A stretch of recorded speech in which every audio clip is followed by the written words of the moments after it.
On topic, gang, we in the building. So, Alexander Povetkin's trainer comes out and he has some words about Povetkin's performance recently.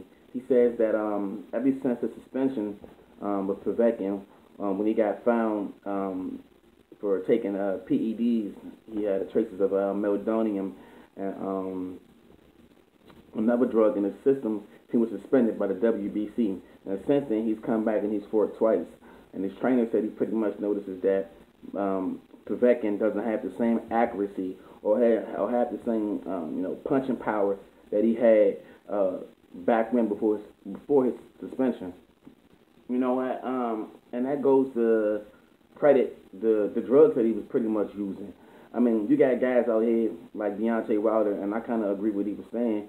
It's damn near attempted murder when you got guys out here taking PEDs, and you got others who work their ass off and train hard to get in the physical shape that they're in and be able to go out there and perform the way they do. Now, when you're going out there and you taking PEDs and shit, you're cheating. You're giving your body enhancements that it wouldn't normally have if you didn't put those them drugs in your system.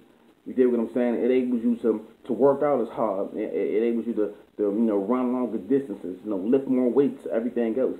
That's cheating. If you can't physically lift that weight and do all of that on your own, then I mean, come on now. Of course, now that he's not taking those drugs, he's not going to be have the same performance he had before. And his trainer's like, well, at first, before the suspension, I thought he might have been able to take Wilder and Anthony Joshua, but now I don't think so. I mean, clearly, bro. What do you think? The motherfucker was on PEDs, bro. The fuck is you talking about? Like, and then now that he's not on the drugs, you see the difference in the fighter. I mean, look at the same thing with Manny Pacquiao. Pacquiao, my boy, but we all can admit Pacquiao was on that juice. You dig what I'm saying? And then when Pacquiao stopped taking them drugs, we seen the difference in his fighting abilities. He used to be a dominant force. He's not anymore. You know what I'm saying? But at the end of the day, I think as far as the testing goes, I think boxers should get tested in every goddamn fight, not just championship caliber fights.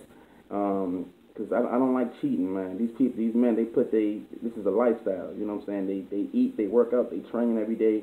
You know what I'm saying? They put their body on the line to entertain us. And at the end of the day, we don't need no motherfucker in the industry cheating or nothing like that. You know what I'm saying? Because that's damn right attempted murder. You remember that what happened back in the day with I want to say his name was I can't think of the guy's name right off top, but it was damn, what was it? I'm gonna get back to you, but long story short, somebody was taking PEDs and shit, and they hurt somebody pretty bad, man, and